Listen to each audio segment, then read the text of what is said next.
No! How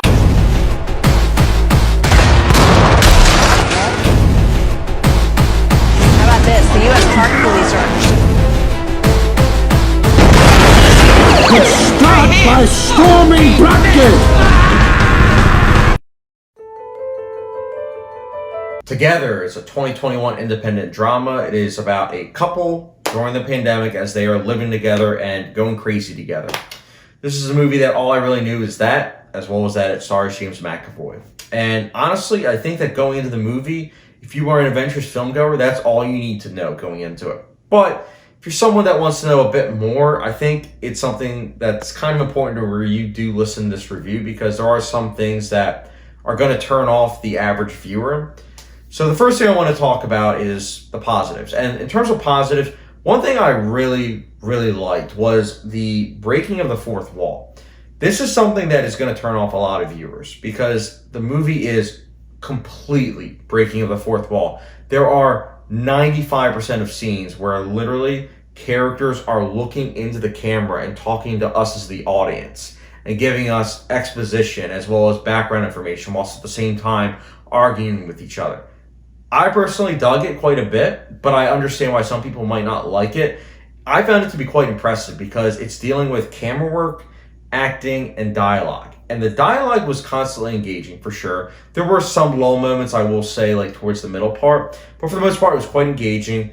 The acting is honestly insane because this is top-notch acting. It is dealing with constant usage of dialogue. Like, there is no real breathing room in terms of like silence. This movie constantly has to have dialogue. And on top of that, these are two actors that, on top of dealing with a lot of dialogue, also have to deal with many long takes. There are scenes that last like 5, maybe even 10 minutes where the camera doesn't move. The camera movement is very minimalistic and the camera's just like this, and you're just having it where the actors are talking to each other. That's it.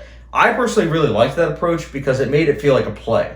This movie's also only in one setting, so that's also probably why I made that connection, but it made it feel like the fourth wall breaking was like us as the audience were almost like in a play dealing with that as well. So I honestly liked that. I thought it was interesting seeing a movie that is a movie but has like a structure almost like that of a play, if that makes sense. So I liked it. And I think that those are honestly the highlights of the movie. As well as one thing I did appreciate was that this movie is very light on the sound design. This is a movie that has very minimalistic in terms of the sound design as well, but also score. There's like no score for this movie whatsoever. I think there's maybe 1 or 2 scenes where there is briefly a score that creeps in, but for the most part, yeah, there's no real score. The sound mixing honestly is mostly just the dialogue and occasionally things moving here and there, like, you know, on the stove or, you know, just people moving chairs. That's it though. So it's interesting. I quite enjoyed that approach, honestly. In terms of negatives, as I mentioned earlier, there were a couple lull moments here and there.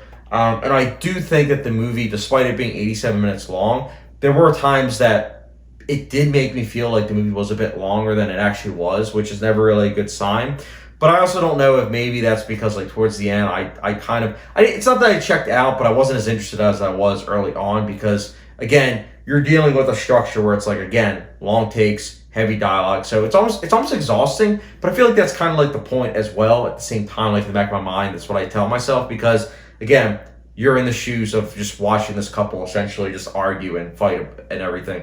And that's the other thing too. I think that the ending, it's ambiguous enough to where like audiences can appreciate it, but I also think that it's also very heavy on like, you know, what happened and everything, and that's fine, but I do kind of wish that it was a bit more ambiguous. But either way, together, it's a movie that I thought was okay to solid-ish. It's an enjoyable movie, but at the same time, it's not going to be for everyone because, again, of some of the filmmaking techniques that are utilized. But if you are an adventurous film goer, again, I would say check this movie out. And together, for me personally, I'll be giving a 3.25 out of 5-star rating, which, if it was like a hot sauce rating, it's a good old Frank's hot sauce. So, yeah, very curious to hear your guys' thoughts on the film. Let me know your thoughts in the comment section below. Did you like it? Did you not? Let me know down below. And as always, don't forget subscription, notification bell, and I'll catch you guys later.